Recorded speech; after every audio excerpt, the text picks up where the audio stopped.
할렐루야. 할렐루야.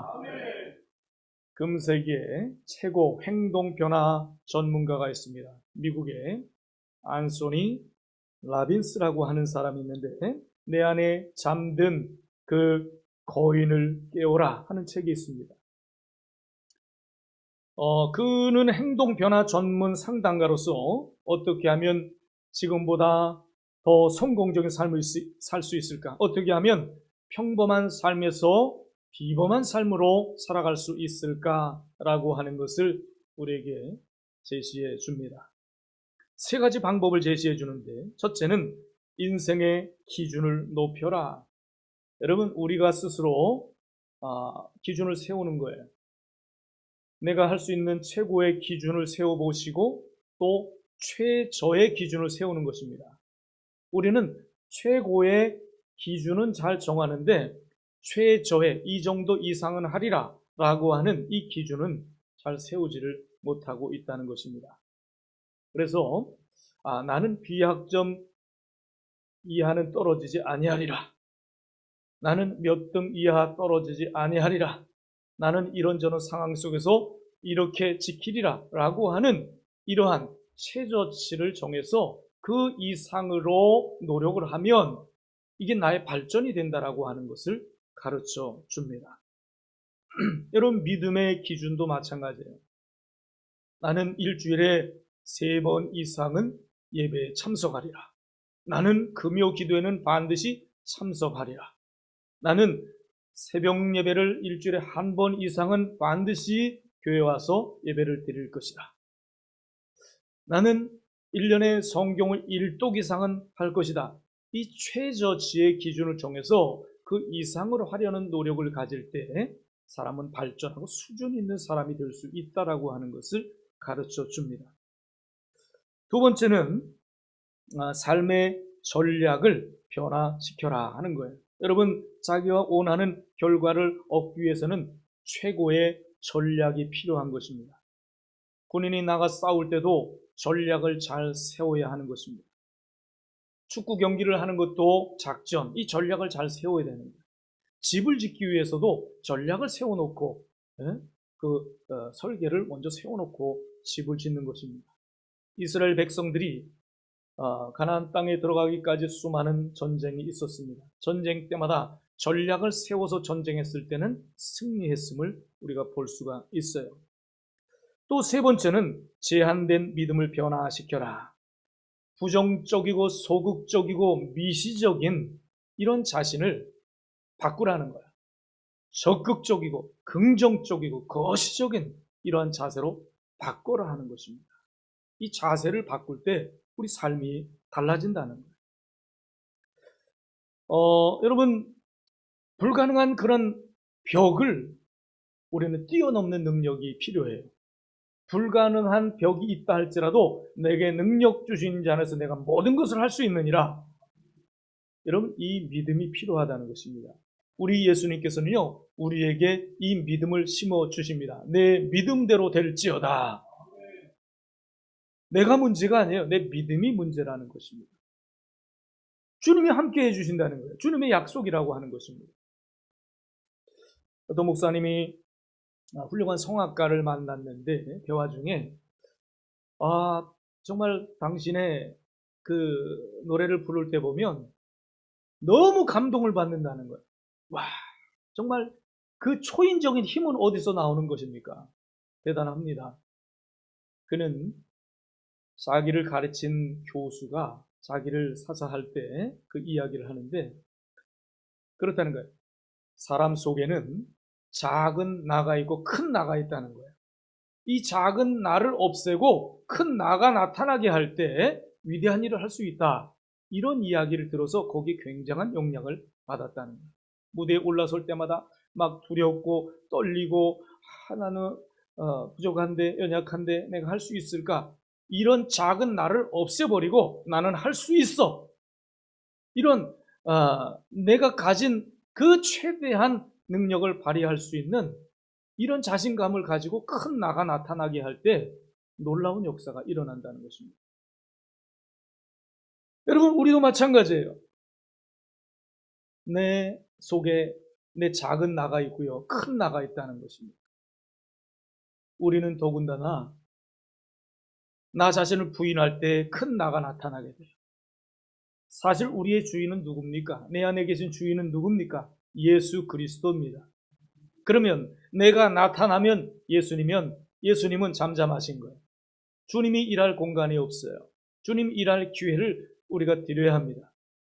내가 나를 처소복종시켜야 되고 나는 날마다 죽노라라고 하는 이런 마음을 가지고 주님 인도하옵소서, 주님 앞장서 주옵소서, 주님께서 역사하옵소서, 그 자리를 내어 드릴 때에 주님이 역사하신다 하는 것이죠. 저 또한 목회자로서 이런 생각을 합니다. 강단에서 내려와서 성도들과 관계 속에서는 작은 나로서 섬기는 목사가 되리라. 그러나 강단에 섰을 때는 큰 나가 나타나게 하리라. 내 생각, 그저 내 말이 아니라 주님의 말씀이잖아요. 주님의 말씀. 주님이 정권대사로 저를 세워주셨지 않습니까? 적어도 두려워하지 않으리라. 적어도 사람 비유 맞히는 것이 아니라 하나님의 말씀을 전하리라. 여러분, 우리가 한 주간 동안에 세상에서 사람 말 듣고 살지 않습니까?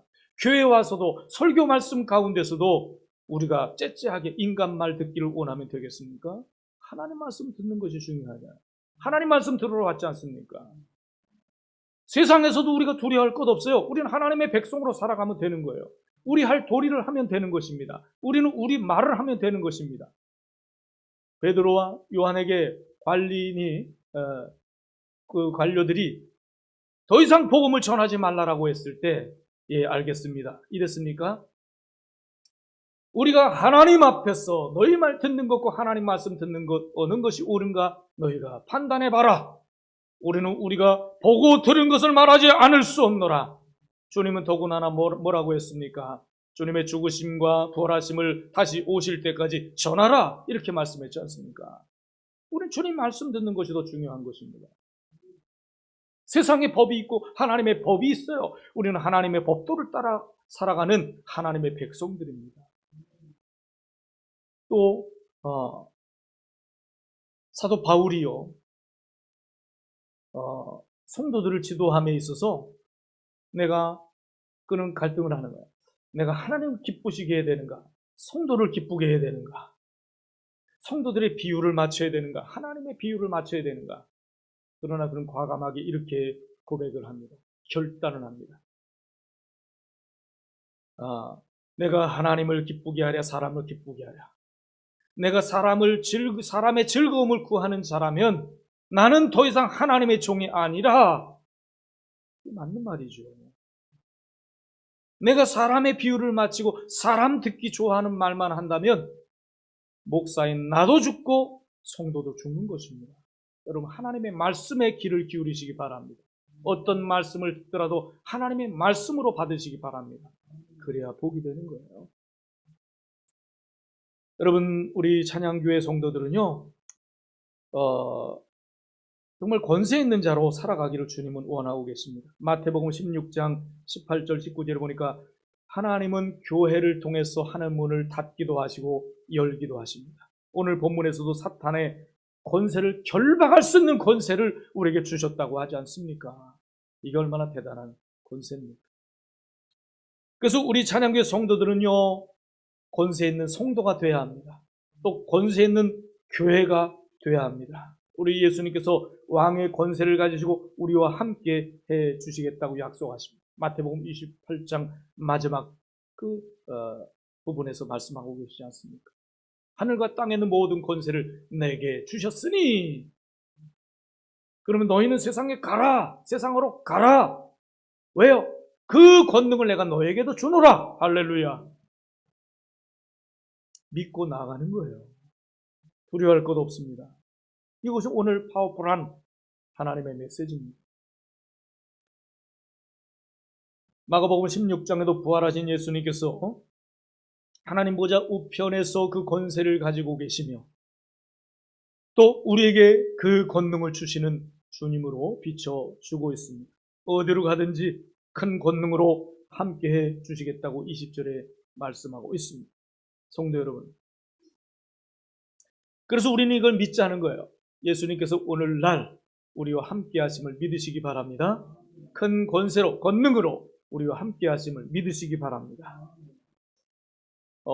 그래서 우리는요, 성도의 권세를 누리자라고 하는 오늘 제목인데, 주님이 우리에게 어떤 권세를 주셨는지 이걸 분명히 아는 것이 중요합니다. 이 권세, 이것을 붙잡는 것이 중요합니다.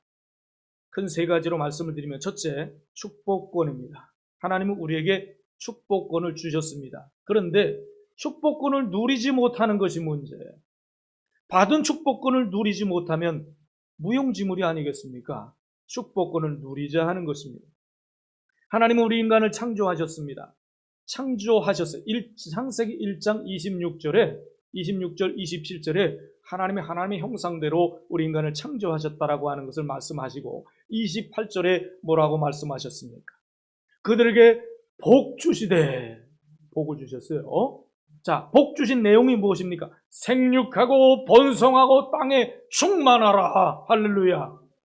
생육하고 번성하고 땅에 충만하라. 이게 얼마나 큰 축복권인지 압니까, 여러분? 그런데요, 또 인류가 범죄를 했어요. 그래서 하나님이 홍수로 심판하십니다. 살아남은 믿음으로 지키며 살아남은 그 노아의 8 식구들이 150일 만에 이제 배에서 나오면서 가장 먼저 하나님 앞에 감사의 제단을 쌓고 하나님 앞에 제사를 드립니다. 하나님이 그들을 얼마나 기뻐하시는지 몰라요. 창세기 9장 1절에 보니까 똑같은 복을 내려주십니다. 생육하고 번성하고 땅에 충만하라.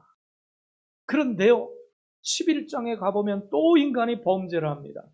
하나님께 도전을 합니다. 하나님께서 흩어져 살아라 라고 했는데, 성과 대를 쌓자 하늘 꼭대기까지 닿게해서 우리도 하나님처럼 되보겠다라고 하는 이런 교만이 드는 거예요. 그리고 흩어짐을 면하자 정면 하나님 말씀에 도전을 하는 것입니다. 하나님께서는 무너뜨려 버리고 다 흩어져 버리고, 그리고서는 또 하나님께서 그 하나님의 계획에는 변혁지 않으신다라고 했잖아요. 그 구속사를 이루기 위하여 다시금 하나님은 아브라함을 찾아오십니다. 그리고 아브라함에게 복을 내려주십니다. 내가 너로 큰 민족을 이루게 하겠다. 너의 이름을 창대하게 할 것이다. 너는 복의 근원이 될 것이다. 너를 축복하는 자에 복을 내리고 저주하는 자에게 저주하리라. 모든 민족이 너로 인하여 큰 복을 받을 것이다. 이게 얼마나 복입니까? 부럽지요? 그런데요, 이 복은요, 아브라함에게만 주신 복이 아니라 저와 여러분들에게 주신 복임을 믿으시기 바랍니다. 여러분, 우리 예수님께서는 더군다나 우리가 얼마나 귀중한 존재이면 이 땅에 나를 위해서 오셨고 나를 위하여 기꺼이 십자가에 돌아가셨음을 믿으시기 바랍니다. 하늘의 권세를 또 우리에게 위임하셨습니다. 그리고 하나님과 우리를 십자가로 화목시켜 주셨습니다. 믿는 자는 하나님의 자녀가 되는 권세를 주셨습니다. 이게 얼마나 큰 축복입니까? 우리는 하나님을 아버지라 부를 수 있게 됐습니다. 우리가 자녀이면 상속권을 받은 자들입니다. 천국의 그 영광을 우리로 하여금 누리게 하셨다는 거죠. 예수님의 이름으로 지금도 구하기만 하면 다 주시리라고 주님이 약속하셨습니다. 여러분, 이 축복권을 회복할 수 있길 바랍니다. 두 번째는 통치권입니다. 통치권. 하나님께서 마찬가지로 인간을 창조하실 때 아담에게 굉장한 권세를 주셨어요. 우주 만물을 다스리는 권세를 주셨습니다. 창세기 1장 28절 하반절에 보면 계속 이어서 이런 축복을 하십니다. 땅을 정복하라, 땅을 다스리라. 이게 굉장히 큰 축복권을 주신 것입니다. 땅에 있는 모든 것의 통치권. 여러분, 이게 보통 권세입니까? 굉장한 권세를 우리에게 주신 것입니다. 그래서 아담 앞으로 지나가는 모든 것 다 하나님, 그에게 얼마나 뛰어난 지혜를 주셨는지 다 이름을 다 지어줍니다. 여러분 이게 얼마나 굉장한 건지 놀라지 않으시는데요. 도대체 그들의 이름이 몇 종이나 될까? 분명히요 모든 생물을 다스리라 그랬습니다. 동물만 해도 여러분 몇 종류가 될까요? 포유류만 해도요 4천여 종이 됩니다. 조류만 해도 8,600여 종이 되고요. 어류는 13,000여 종, 양서류라고 하는 것 수중과 육지에 함께 동시에 살 수 있는 이게 또한 13,000여 종입니다. 파충류가 6,500종이 되고 그 외에 희귀동물이 113종이 되고 그 외에 모든 생물이요 170만여 종이 된다고. 대단하잖아요. 그런데 이름이 겹치지도 않고 어떻게 그 이름들을 다 지을 수가 있는가?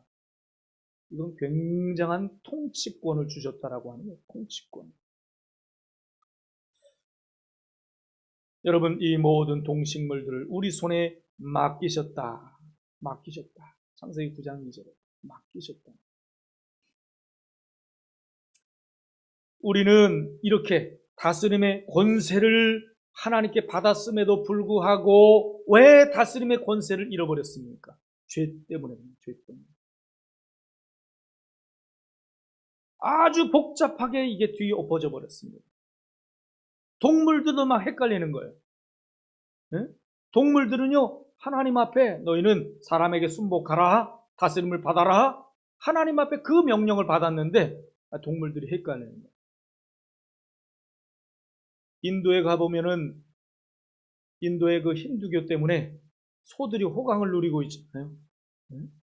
아니 소들이 뭔데 소들이 막 헷갈리는 거예요. 아이고 왜 그래 사람들이 자기들에게 막 절을 하지 않나, 제사를 지내질 않나, 진지 잡수세요 하고 밥을 차려오지 않나, 여물을 주면서 진지 잡수세요. 소가 길을 지나가면 인사를 하고 길을 비켜주질 않나. 이상한데. 이해가 안 되는 거 소들이. 여러분 우리나라에는요 돼지들이 헷갈려. 돼지들이. 상 위에다 돼지 대가리 올려놓고 거기다 절을 하는 거예요. 이상하네.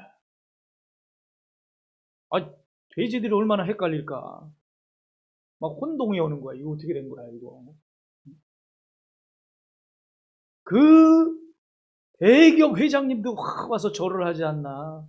예? 지체 높은 정치가들도 와서 절을 하고 빌고. 야, 또 원숭이들은 어떻습니까? 원숭이들이 이 잘난 것도 없는 원숭이들만 헷갈리는 거예요. 아니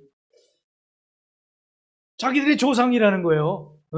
자기들로부터 원숭이로부터 사람이 진화됐다는 거예요. 그러니 원숭이가 이게 빨간 엉덩이 내밀고 신바람 나게 춤을 추면서 박장대소를 하지 않습니까? 여러분 우리 인간이 그 정도입니까? 우리 인간이 도대체 어떤 존재인데 온 천하를 다스릴 수 있는 권세를 우리에게 주셨는데 이게 어떻게 된 거냐 말이에요.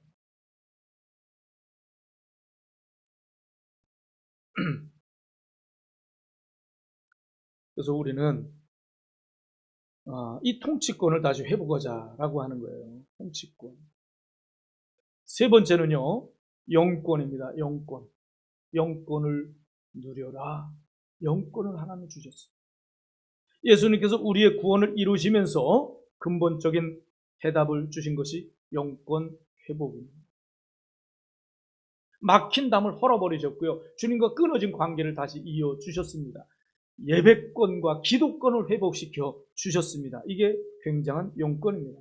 영권이라고 하는 것은 하나님 아버지께서 갖고 계신 권세를 예수님이 받으셔서 성령님을 통하여 우리 성도들에게 주신 권능임을 믿으시기 바랍니다. 이걸 우리가 받았다니까요.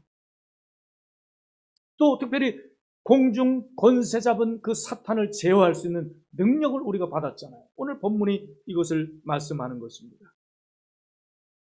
예수님께서 요한일서 3장 8절에 보니까 마귀의 세력을 멸하러 오셨다고 주님 말씀하셨습니다. 오셔서 우리에게 여러 가지 권능을 허락해 주셨습니다.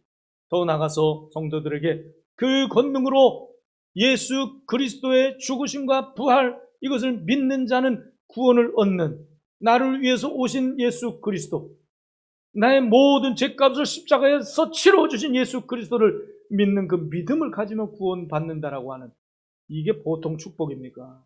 이것을 증거할 수 있는 권세를 우리에게 주셨잖아요. 그런데 전도하는 것은 천박한 일이다? 전도하는 것이 천박한 일입니까? 전도하는 것이 부끄러운 일입니까? 전도하지 않는 것이 부끄러운 것입니다. 부끄러운 성도예요. 전도하는 것이 진짜 성도예요. 어떤 상황 속에서 전도할 수 있길 바랍니다. 여러분, 스데반은 돌에 맞아 죽으면서도 전도를 했어요. 돌에 맞아 죽으면서도 그는 기쁨으로 운명을 했습니다. 하늘을 바라보니 예수님께서 일어나서 기뻐하며 그를 격려하는 모습을 스데반이 봅니다. 그러니 이 기쁨을 어떻게 감춥니까? 오히려 이 사실을 알지 못하고 무식해가지고 나를 죄인 취급하고 돌 던지는 그 사람들이 너무도 불쌍한 것입니다. 주여, 저들을 용서하옵소서. 여러분, 오늘날 그리스도인들을 핍박하고 손가락질하고 괄시하는 이런 사람들 불쌍해 보이지 않습니까? 불쌍하잖아요. 어떻게 우리와 이렇게 다를까? 그들을 위해서 우리가 기도하지 않을 수가 있습니까? 그들을 전도해야 될 책임이 우리에게 있는데 주님 안에 돌아오지 못하니 얼마나 불쌍해요. 그대로 살다가 지옥 갈 텐데 얼마나 안 됐습니까? 주여, 저들의 죄를 용서하옵소서.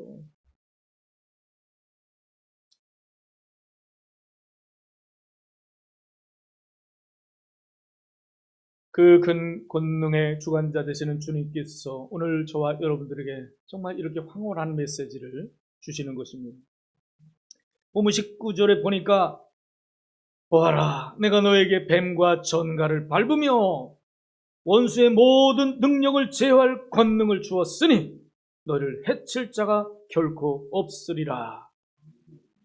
이 뱀과 전갈을 밟는다는 것은 사탄의 권세를 짓밟을 수 있는 능력을 우리에게 주셨다는 말씀입니다. 여러분, 결코 우리를 해칠 자가 없으리라 말씀하고 있어요. 사탄의 어떤 현혹이나 또 어떤 위협 앞에서도 여러분 두려워하지 마시기 바랍니다. 그들을 제어할 수 있는 능력이 우리에게 있다니까요. 속으면 안 돼요. 성도이면서도 귀신을 두려워하는 사람이 있어요. 마귀를 두려워하는 사람이 있어요. 마귀가 우리를 두려워해야 됩니다. 왜요? 우리가 예수 이름의 권세를 가졌기 때문에 그렇습니다. 예수 이름을 우리가 부르는 자는 구원을 얻을 뿐만 아니라 예수 이름 앞에 능력이 있는 거예요. 예수 이름을 사용할까봐 마귀는 눈치만 보고 있는 거예요. 근데 이 능력을 사용하지 않을 때는 너는 내 밥이야. 근데 예수 이름으로 하면 꼼짝 못하는 거예요. 한 길로 왔다 7길로 쫓겨간다고 신명기 28장에는 말씀하고 있지 않습니까? 야고보 4장 7절에는 마귀를 대적하라, 그러면 너희를 피하리라 말씀했습니다. 또 오늘 본문 17절은 주여 주의 이름이면 귀신들도 우리에게 항복하더이다 그랬습니다. 이 권세가 저와 여러분들에게 있는 권세입니다. 성도 여러분, 이 영권을 회복할 수 있길 바랍니다. 이 영권을 우리에게 주셨어요. 우리는요, 우리를 잘 알아야 됩니다. 내가 누구인지 알아야 됩니다. 내 정체성을 알아야 돼요. 이걸 회복해야 됩니다. 자, 그럼 제가 6가지 정체성을 가르쳐 드리려고 합니다. 내가 어떤 존재인가? 첫째는 영생을 보장받은 존재입니다. 믿습니까? 영생 보장을 받으라! 영생 보장을 받은 존재입니다. 여러분, 우리는 내세가 보장되어 있는 사람들이에요. 불교의 석가모니 제자들이 석가모니에게 우리 죽으면 내세가 어떻게 되는 겁니까? 나도 모른다. 죽어봐야 한다. 공자에게 질문을 똑같이 하니까 현세일도 모르는데 내세일을 어떻게 하느냐 그랬어요. 여러분, 주님은 뭐라고 말씀합니까? 내가 길이요 진리요 생명. 나로 말미암지 않고는 아버지께 올 자가 없어요. 예수 믿으면 구원을 받는다. 하나님의 자녀가 되는 권세를 주신다고 말씀하셨습니다. 다른 이로서는 구원을 얻을 수 없나니 천하 인간의 구원을 얻을 만한 이름을 예수 외에 주신 일이 없다고 주님 말씀하십니다. 여러분, 예수님께서 떠나가시면서 내가 너희를 위하여 거처를 예배하러 간다. 거처를 다 예배하면 내가 다시 와서 너희를 내게로 영접하여 나 있는 곳에 너희도 있게 하리라 그랬어요. 내가 부활이요 생명이니 나를 믿는 자는 죽어도 살겠고 무릇 살아서 믿는 자는 영원히 죽지 아니하리라. 이게 비교가 됩니까? 내가 도를 닦아야 선을 행해야 구원을 얻는다라고 하는 다른 종교와 내가 구원받을 자격이 없고 우리 인간으로 도저히 방법이 없기에 주님께서 오셔서 다 이루었도다. 주님이 다 이루어 주셨어요. 믿기만 하면 구원. 이게 비교가 됩니까, 여러분? 우리에게는 영생 보장을 받은 존재. 두 번째는요, 자녀의 특권을 받은 존재. 여러분, 우리는 제한 없이 언제나 하나님 앞에 나갈 수 있는 특권을 얻었습니다. 자녀이기 때문에 그렇습니다. 자녀예요, 자녀. 세 번째는 사탄을 무력화시킬 수 있는 존재. 오늘 본문이 그 말씀입니다. 사탄을 무력화시킬 수 있는 그 능력이 나에게 있어요. 이걸 꼭 믿자 하는 것입니다. 네 번째는 지옥문을 제압할 수 있는 존재예요. 여러분, 예수님을 확실하게 믿고 내가 성령을 받았다면 절대 지옥 가지 않습니다. 뿐만 아니라 지옥 갈 영혼도 우리가 막고 천국으로 인도할 수 있는 권세가 우리에게 있어요. 다섯 번째는 하나님의 일을 할 수 있는 존재입니다. 여러분, 우리가 유일하게 이 세상에 살면서도 천국의 일을 할 수 있는, 하나님의 일을 할 수 있는 특권을 받은 자들입니다. 이게 보통 특권입니까, 이게? 하나님의 일을 어떻게 합니까, 여기서, 세상에서? 그런데 우리는 할 수 있어요. 이게 특권인 거예요. 마지막 여섯 번째는요, 책임이 뒤따르는 존재입니다. 굉장한 특권에는 굉장한 책임도 있다는 것을 우리가 알아야 합니다. 우리는 하나님의 지체예요. 하나님의 동역자예요. 대리자이기도 하고요. 예수님의 친구이기도 합니다. 굉장한 책임이 따른다. 또한 우리는 지옥문을 폐쇄시키고 천국문을 활짝 열어놓을 수 있는 그 사명을 가졌다. 엄청난 책임을 우리가 가진 것입니다. 그러므로 미국의 콜로라도 스프링스의 뉴 라이프 처치 테드 핵가드라고 하는 목사님이 예배 때마다 이 세 가지를 성도들과 함께 제창을 했다고 하는데, 그 첫째는 성령의 활동을 촉진시키자라고 하는 것이고, 두 번째는 사탄의 일을 중지시키자, 세 번째는 우리 지역 사람들을 지옥 가지 못하게 만들자, 이렇게 제창을 했다고 합니다. 저와 여러분들은 마찬가지입니다. 이 사명을 우리에게 주셨어요.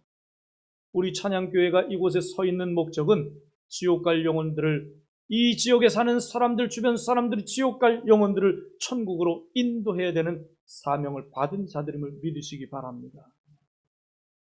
이 책임이 우리에게 있다는 거예요. 이것이 지역교회의 최고 사명이라고 하는 것입니다. 이걸 배제할 수 없어요. 우리끼리 예배 드리고 좋다, 여기가 좋사오니 거기까지는 부족합니다. 분명한 책임이다. 책임입니다. 더 중요한 책임입니다. 정말 내가 구원받은 것이 좋다면 구원받은 사람으로서 받은 사명을 감당해야 돼요. 또 다른 사람이 이렇게 좋다라고 하는 그 기쁨의 선물을 그들에게도 나눠줘야 되지 않겠습니까? 포기하지 말자. 결론입니다. 천국문을 활짝 열어놓는 교회가 되자. 천국문. 여러분, 우리 자신의 신앙을 높여야 가능한 거예요. 신앙의 수준을 좀 높이자라고 하는 것입니다. 우리 자세를 바꾸자라고 하는 것입니다. 제한된 믿음을 변화시키자는 거예요. 부정적이고 소극적이고 미시적인 우리 자신을 이제 적극적이고 긍정적이고 거시적인 이 믿음을 가지고 우리가 하나님의 자녀의 권세를 누리자라고 하는 것입니다. 뿐만 아니라 모든 사람으로 주님과 화평케 하는, 나의 착한 행실을 통해서 하나님 앞에 영광 돌리도록 하는 이런 귀한 책임을 우리가 감당함으로 인하여 우리가 교회가 성도들이 세상의 소금이 되고 빛이 됨으로 말미암아 이 지역 사람들이 지옥 갈 영혼들이 천국으로 인도함 받는 그런 축복의 통로가 될 수 있기를 바랍니다. 여러분, 오늘 이 말씀 대단히 중요한 말씀이에요. 우리에게 받은 것도 누리지 못해요. 우리에게 주신 선물도 귀하게 여기지 못하고 사용할 줄 모르면 하나님 걷어가 버리십니다. 그래서 우리는 이렇게 성도의 권세를 누리자라고 하는 것입니다. 우리에게 주시는 가장 귀중한 권세를 기쁨으로 누리며 하나님 영광을 돌리는 거룩한 성도로 살아갈 수 있기를 주의 이름으로 축원합니다.